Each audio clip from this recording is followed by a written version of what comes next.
If this story touched your heart, don't forget to like, comment, and subscribe to the channel. Your interaction is what motivates us to continue bringing you exciting content like this. Agent Robert Sullivan looked at the calendar on his desk with a mixture of relief and nostalgia. 3 weeks, just 21 days left before he would end 4 decades of service with the county sheriff's department. He ran his hand through his gray hair, organizing the case files he needed to close before his retirement. His small office in the Pine County Sheriff's Station contained few photographs, but many stories. The Child Protection Unit had been his life, not just his job. "Sullivan, want some coffee?" asked Martinez, a younger colleague, poking his head through the door. "No thanks. I'm already preparing for retirement teas," he replied with a tired smile. Martinez laughed. "I can't picture you." "Relaxing and gardening, honestly." The phone interrupted their conversation. It was Karen from the emergency call center. "Robert, I have something you should hear," she said without greeting, unusual for her. "A 911 call 10 minutes ago." "What's it about?" "A little girl, from her voice no more. Then 6 or 7 years old. She called from an old payphone out by Oakwood toward the National Forest." "A payphone? Didn't think there were any left," commented Robert, picking up a pen. "Exactly, which is why we were able to pinpoint the location precisely. A nearly abandoned town, Millbrook." That name sounded vaguely familiar. He hadn't heard about that place in years. The call lasted just seconds. "Let me play it for you." First came the sound of wind, the metallic noise of the old booth, and then a small, trembling but clear voice. "The tree knows." Then silence. Robert sat up in his chair, feeling that familiar tingle at the back of his neck. That phrase, something reminded him. "That's all? The tree knows?" "Yes. We tried calling back, but no one answers. I've already sent a rural patrol car, but they'll take at least an hour. 3 weeks until retirement. The logical thing would be to delegate, but something prevented him from doing so. Karen, can you send the location to my phone?" "Already did," she replied. "I knew you'd go personally." 40 minutes later, Robert was driving along an increasingly narrow road. The arid landscape of the northeast pine forest stretched out under the relentless June sun, dotted with golden fields. "The tree knows." The phrase echoed in his mind like a disturbing echo. It didn't seem like a simple childish prank. As he crested a hill, he saw Millbrook, barely half a dozen standing houses, surrounding a church whose bell tower proudly remained among ruins. And there, next to the temple, stood an enormous solitary oak, its crown rising like a guardian over the abandoned village. "The tree," thought Robert, as his heart quickened. As he stopped beside the rusted payphone, he noticed small footprints in the dust, leading toward the church. Recent footprints too small to be an adult's. What if she wasn't alone? Robert followed the tiny footprints that wound from the payphone toward the abandoned church. The silence in Millbrook was absolute, barely interrupted by the wind whistling between the dilapidated buildings and rustling the branches of the imposing oak. He paused, listening. 40 years of service had taught him that sometimes ears see more than eyes. A slight creaking drew his attention to the side of the temple. Cautiously, he rounded the crumbling wall. In a small clearing next to the ancient oak, he saw her. A small girl wearing a faded dress too large for her fragile body, barefoot, with dirt-stained face and tangled hair falling over her shoulders. What struck Robert most was her gaze. Large, dark eyes that seemed to contain sadness inappropriate for her age, and her belly, visibly swollen under the ragged fabric. In one hand she held a red toy car, so old and worn that it barely retained any paint. With the other, she pointed toward the tree, as if maintaining a silent conversation with it. She wasn't alone. In the shadow cast by the church, an elderly man in a worn cassock watched. He had a shovel resting on the ground, and his gaze seemed lost between the present and somewhere far away. A priest, Robert realized, probably the last permanent resident of the town. "Hello," said Robert softly, approaching slowly so as not to frighten her. My name's Robert. Were you the one who called on the phone? The girl looked at him without surprise, as if she had been expecting him. She nodded slightly. My name is Emma, she responded in a voice so small that Robert had to lean in to hear her. And this is my car, she added, showing the red toy with a pride that contrasted with her helpless appearance. That's a very nice car, Robert replied, kneeling to be at her level. Emma, are you okay? Where are your parents? The girl shook her head, pressing the toy car against her chest. I don't have a mom, she said simply, and Dad doesn't play with me. Anymore. Something trembled inside Robert.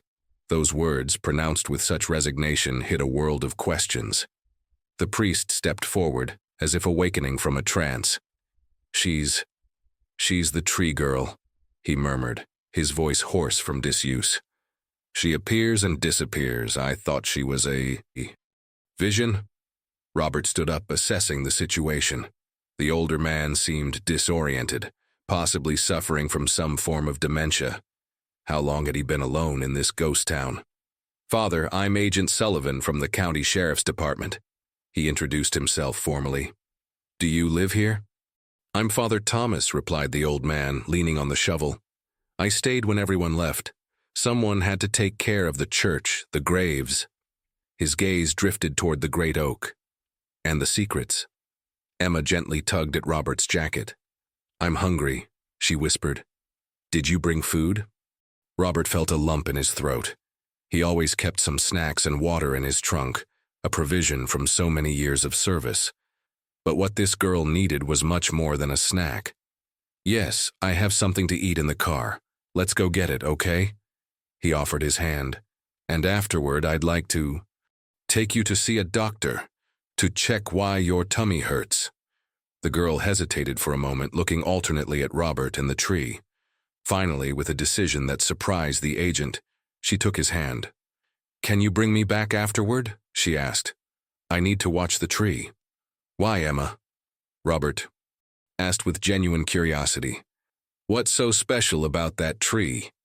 Emma looked around as if making sure no one else was listening, then leaned toward Robert to whisper in his ear.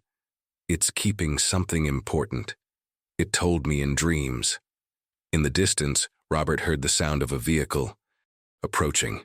The rural patrol, he assumed, as he watched little Emma walking beside him, with the red toy car firmly gripped in her hand. A certainty settled in his heart. His retirement would have to wait, because the tree was keeping a secret, and he needed to discover it. The medical center in the neighboring town was a modest but clean building. Robert waited in the reception area, while Emma was examined by Dr. Mitchell, a middle-aged woman with a kind expression but perceptive eyes. The rural patrol had taken Father Thomas for a psychological evaluation in Springfield, not before gathering information about the situation. The elderly priest had been alone in Millbrook for more than a decade, holding Sunday services for parishioners who no longer existed. Agent Sullivan, called the doctor, appearing in the doorway of the consultation room. Robert entered to find Emma, sitting on the examination table, with a popsicle in her mouth and her red toy car firmly secured in her lap. She looked tiny in that medical space. How is she? He asked, trying to maintain a professional tone that concealed his concern. The doctor led him to a corner of the room, out of the child's hearing range. She doesn't show signs of physical abuse, she murmured, but her nutritional state is alarming. She has severe intestinal parasites, which explains the abdominal distension, and she's seriously malnourished.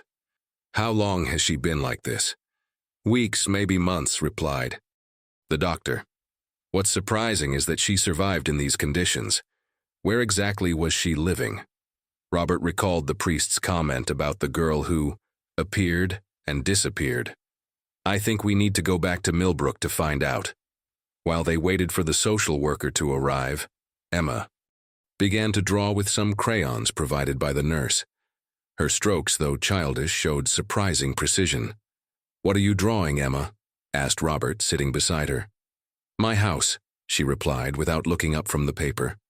The drawing showed what appeared to be a small garden shed, hidden among bushes, with the great oak on one side and the church in the background. "You live there?" asked Robert, feeling a chill. Emma nodded. "It's my secret house. Only the tree knows I'm there." 2 hours later, with a social worker as a companion, Robert returned to Millbrook following Emma's directions. The girl led them to the back of the church, where the undergrowth had grown wild and disorderly. There, almost invisible among the vegetation, they found an abandoned tool shed. It measured no more than 10 by 10 feet, with a low roof and a small window without glass. Inside, Emma had created an improvised home, an old blanket over a straw mattress, some empty cans used as containers, and drawings hung on the wall with stones as weights. "Have you been living here alone?" asked the social worker, Hannah, visibly moved. Emma nodded, as if there was nothing extraordinary about it.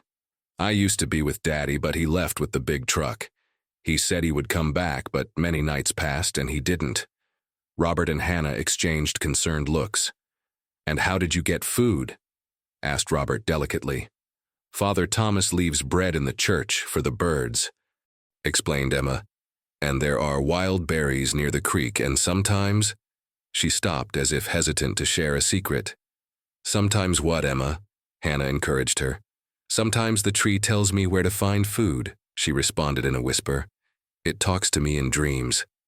While Hannah documented the conditions of the shed and made calls to arrange temporary foster care, Robert approached the old oak. Its wide trunk showed scars from lightning and decades of growth. There was something noble yet disturbing in its presence. "Why do you think the tree knows something, Emma?" asked when the girl approached, still with her toy car in hand. Emma looked from side to side as if sharing an important secret. "Because it has eyes," she said, pointing to the knots in the bark. "And because it protects the town's children." "What children?" "The ones from before. The ones who were alone, like me," she explained with a logic that was simple yet terrifying. "The tree told me I would find their box here, with their names." Robert felt a shiver run down his spine. Was it possible that this girl, in her childish world, had stumbled upon something real and forgotten? "Where is that box, Emma?" The girl pointed toward the exposed roots of the tree. "Underneath, but I can't get it out alone. The tree guards it very well." As the sun began to set over Millbrook, Robert found himself staring at the spot Emma had pointed to, wondering what ancient secrets slept beneath that wooden sentinel. Dawn found Robert back in Millbrook. He had left Emma under the temporary care of social services, with a promise to visit her that same afternoon. He had barely slept during the night, haunted by unanswered questions.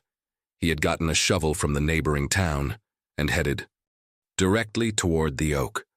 The morning light created elongated shadows among its branches, like ancient fingers pointing to the ground he should explore. He wasn't sure what he was looking for, or even if he would find anything. Perhaps everything was a product of a lonely, hungry girl's imagination, who had created a friend in that ancient tree. "The tree knows!" Emma's words resonated in his mind as he carefully began to dig near the roots, at the exact spot she had pointed out. Less than 3 feet deep, the shovel hit something metallic. Robert's heart jumped. With renewed energy, he cleared the earth around it to reveal a rusted metal box, the size of a small briefcase. He carefully removed it and cleaned it with his hands. It was an old cookie tin, the decorated kind that were used as containers once their original contents had been consumed. The lid was sealed by time and moisture. With some difficulty, he managed to open it. Inside, protected by a yellowing plastic, he found several old documents. Some were handwritten letters with faded ink. Others appeared to be official records, with seals from the parish. And at the bottom, wrapped in a cloth handkerchief, several black and white photographs of children with solemn expressions. As he examined the documents, a forgotten story began to emerge like a distant echo. During the post-war years and after, the Millbrook parish had served as a temporary shelter for abandoned or orphaned children. Father Stephen, Thomas's predecessor, had kept a meticulous but secret record of each minor who passed through his hands. Among the papers, A yellowed newspaper clipping showed a blurry headline, "Adoptions Suspended in Millbrook Following Irregularities." The date, 1953. Robert sat under the tree's shade, absorbing the high magnitude of what he had discovered. It wasn't just ancient history.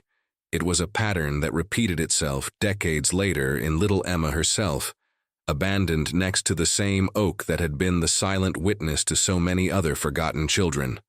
His phone rang, pulling him from his reflections. "Sullivan," he answered distractedly. "Agent, it's Hannah from Social Services." The voice on the other end sounded relieved. "We have information about Emma. Her father is Michael Carter, a truck driver. He had an accident 3 months ago on Highway 16 and has been hospitalized in a coma since then. Apparently he traveled with his daughter irregularly on his routes, living practically on the road. And the mother? Died during childbirth. The girl has no other known family." Robert processed the information, connecting the dots. The accident must have happened near Millbrook, he reasoned. The father perhaps left Emma somewhere safe before they took him to the hospital, or maybe she escaped from the vehicle scared.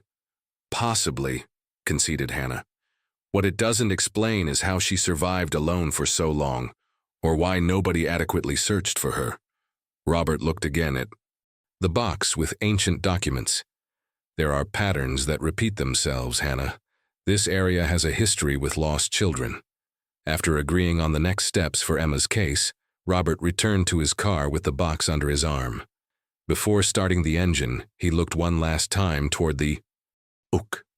For an instant it seemed to him that its branches moved in a way that didn't correspond with the wind direction, as if it were greeting him.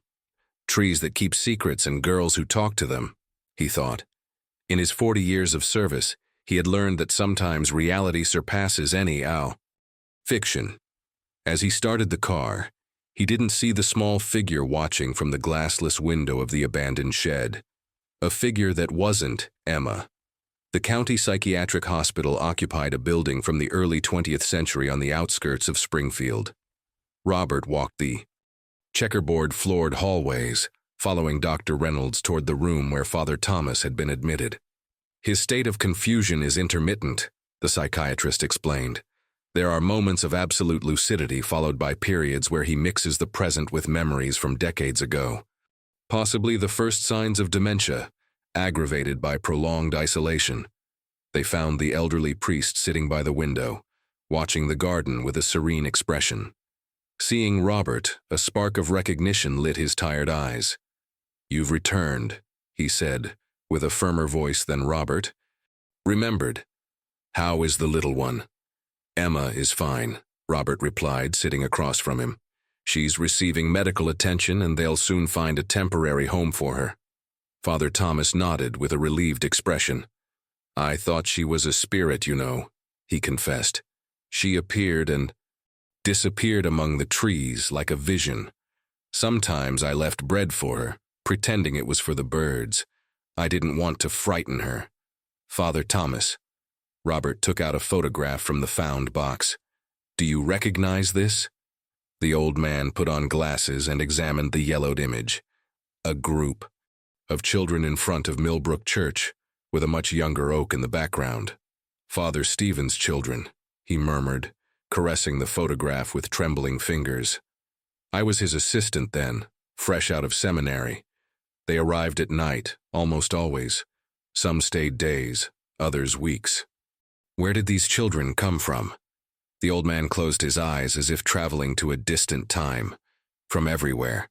War orphans, unwanted children, little ones that families couldn't maintain. Father Stephen took them all in. He kept secret records to protect the families from stigma. Then he would find homes for them. But something went wrong, didn't it?" Robert pressed gently. "I found a clipping about irregularities in adoptions." Father Thomas's face darkened. "They weren't irregularities." His voice broke. "It was trafficking. We discovered that some adoptive families paid large sums.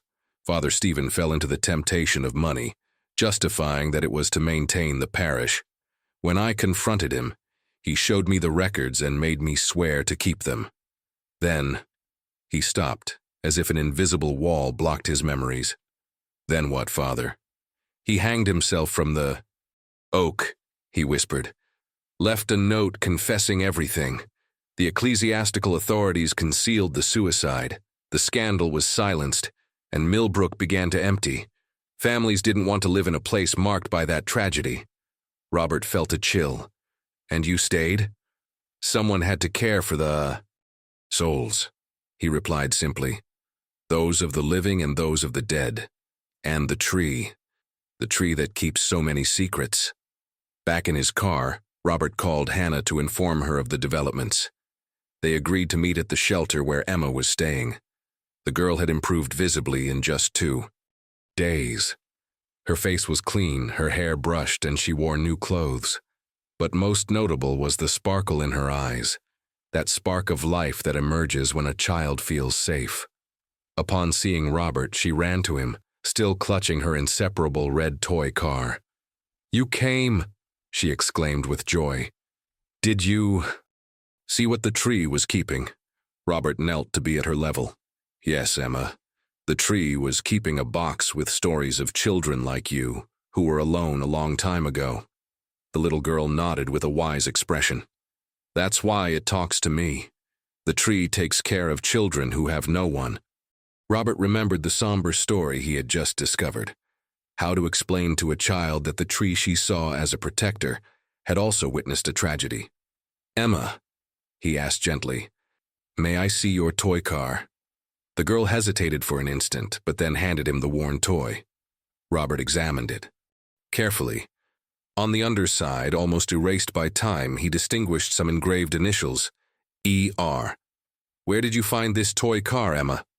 "It was buried next to the tree," she answered. "The tree told me in dreams to dig there, that it was a gift for me. It said it used to belong to another boy, who was also alone." Hannah, who had heard the conversation, exchanged a significant look with Robert. The initials E.R. matched one of the names in the records. Edward Reynolds, a boy adopted in 1952 who, according to the documents, never reached his final destination. While Emma drew quietly, Hannah and Robert spoke in low voices. "This goes beyond a case of abandonment," said Hannah. "It's as if Millbrook's past had found a way to make itself heard through Emma." "History always finds ways to be told," replied Robert, observing the girl, "even through the most innocent." The office of the County Director of Social Services was decorated with awards and recognitions that nobody read, but which imposed an atmosphere of unquestionable authority. Director Parker, a man with a sharp face and impeccable suit, listened with a neutral expression to the report that Robert presented about Emma's case. "I understand your concern, Agent Sullivan," he finally interrupted, "but what you're describing is primarily a historical finding, not a current criminal case. The irregular adoptions of the 1950s are outside our temporal jurisdiction." "With all due respect, sir," insisted Robert, "this isn't just about history. Emma Carter is a contemporary victim of a pattern that has repeated itself in Millbrook. A child abandoned next to the same tree where other children were trafficked, I know," completed Parker. "I've read your report, but Emma's case is different. Her father had an accident. He didn't deliberately abandon her. And he's in a coma. We can't criminalize him." Robert breathed deeply, controlling his frustration. "What I'm requesting is a deeper investigation into that place. Finding the toy car with the initials of a child who disappeared in the 1950s suggests there could be more evidence buried." Director Parker drummed his fingers on his desk, evaluating the situation. "Agent Sullivan, you retire in less than 2 weeks. Why insist on opening an investigation you won't be able to conclude?" The question hit him like a stone. Why, really? He had solved the immediate mystery. Emma was safe, would receive medical attention, and social services were already looking for a temporary foster family. Her father, if he awoke, would have to answer for negligence, but the case didn't present the gravity of others he had handled. However, something prevented him from simply filing the case and moving on. Perhaps it was Emma's gaze when she talked about the tree, or the silenced stories he had found in that rusted box. "Because I promised a girl who believes trees can talk," he finally responded. "And because 40 years in law enforcement have taught me the cases don't end just because we close a folder." That afternoon, Robert visited Emma again at the shelter. He found her in the garden, playing with other children, her red toy car carefully parked under a small maple tree. Upon seeing him, she ran to him with a smile that lit up her entire "Ulysses, look," she exclaimed, showing him a drawing. "I've drawn my new tree. It's smaller, but it says it can also take care of me." Robert observed the childish drawing, a maple similar to the one in the garden, with a smiling girl beside it, and what appeared to be a house with several people. "It's beautiful, Emma," he said sincerely. "Who are these people next to the house?" "My new family," she replied naturally. "Hannah says I'll soon meet some people who want to take care of me for a while, and then when Daddy wakes up, we'll decide." The simplicity with which she expressed such complex situations always surprised Robert. Children had that ability to reduce the greatest dramas to their essential components. "Emma," he began, sitting on a nearby bench, "do you remember the box we found under the tree in Millbrook?" The girl nodded. "Thanks to that box, we've been able to learn the stories of many children who were alone, like you. Stories that were forgotten. You've done something very important." Emma seemed to reflect on this. "The tree didn't want them to be forgotten," she finally said. "That's why it spoke to me. Because it knew I would call you." "You knew you would call me?" asked Robert, intrigued. "When I found the phone booth, the tree told me to dial those numbers and say those words, that someone would come who would understand." A shiver ran down Robert's spine. The rational explanation was simple. A lonely girl had created an imaginary friend in that majestic oak, and chance had made her call reach him. But another part of him, the one that had seen too many inexplicable coincidences in 40 years of service, wondered if there was something more. "I'll tell you a secret, Emma," he said, leaning toward her. "Sometimes when I was little, I talked to trees, too." The girl's eyes opened with surprise and complicity. "And did they answer you?"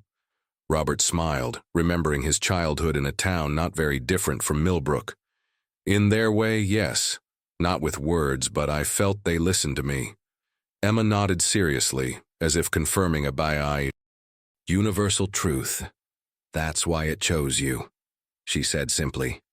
As he said goodbye, promising to return soon, Robert felt that something was simultaneously closing and opening in his life. His career was ending, but some connections, like the roots of an ancient tree, would continue growing invisibly beneath the surface. 3 weeks later, Robert Sullivan hung up his badge and gun at the Pine County Sheriff's Station for the last time. His colleagues had organized a small celebration, with emotional speeches and gifts that reflected 4 decades of dedication. "What will you do now?" Martinez asked him while they shared a last coffee in the cafeteria. "Fish? Travel? Grow tomatoes?" Robert smiled, thinking about the question he had asked himself so many times in recent months. "For now, volunteer," he replied. "I've spoken with Hannah from Social Services. They need people with experience to accompany children in vulnerable situations." Martinez nodded with approval. "It suits you. You've always been good with kids." After saying goodbye to everyone, Robert drove to the outskirts of the city. He wasn't heading to his apartment, but to a modest house with a flourishing garden, the home of Mary and John Wilson, the foster family that had received Emma 2 weeks ago. John, a retired elementary school teacher, was watering the plants when Robert arrived. "Just in time," he greeted with a smile. "Emma just finished her homework and is eager to show you something." In the living room, Mary was preparing lemonade while Emma drew concentratedly at the table. The girl's transformation in these weeks was amazing. Her face had recovered a healthy color, her hair was growing strong, and the abdominal swelling had disappeared thanks to medical treatment. "Robert!" she exclaimed upon seeing him, running to hug him. "Look what I made." She showed him a notebook full of drawings, the Millbrook oak, the church, the shed where she had lived, but also her new room, the school where she would start in September, and the Wilsons next to her. "They're beautiful," commented Robert, genuinely impressed. "You have a lot of talent." "The art teacher says I could be an artist when I grow up," she informed with pride. "Or a police officer like you." Robert laughed. "You can be both if you want." While Emma ran to fetch more drawings to show him, Mary updated him on the progress. Emma's father remained in a coma, but doctors reported small improvements. Social services had decided that, regardless of the outcome, Emma would need continuous support and professional supervision. "She's an extraordinary child," commented Mary. "She has a surprising capacity for adaptation. And those stories about the talking tree, she's been drawing them for her therapist." "Does she still mention the tree?" asked Robert, curious. "Yes, but in a different way. Now she says the tree is happy because its message was delivered. She's asked John to plant one in the garden." After the snack, Emma insisted on showing Robert the backyard. There, in a sunny corner, they had planted a small oak, barely a stem with some leaves. "It's still a baby," explained Emma seriously. "But John says it will grow very tall, like the one in Millbrook. I've given it a name." "Oh yeah? What?" "Guardian," she replied, gently caressing the tender leaves. "Because trees keep secrets, but they also keep us safe. Like you." Robert felt an emotion tightening his throat. This girl, who had survived alone in conditions that would have broken many adults, was teaching him something about resilience and hope. "Do you know what happened to the papers you found?" Emma suddenly asked. "They're being studied by historians," explained Robert. "Thanks to you, many families will be able to learn what happened to children who disappeared a long time ago. And Father Thomas is helping to remember names and dates." "Is he still confused?" "He has better days than others," Robert replied honestly. "But since he began talking about that period, he seems calmer, as if he had been carrying a very heavy weight for a long time." Emma nodded, understanding. "Like when you told me the tree wasn't bad, that it wasn't to blame for what happened there."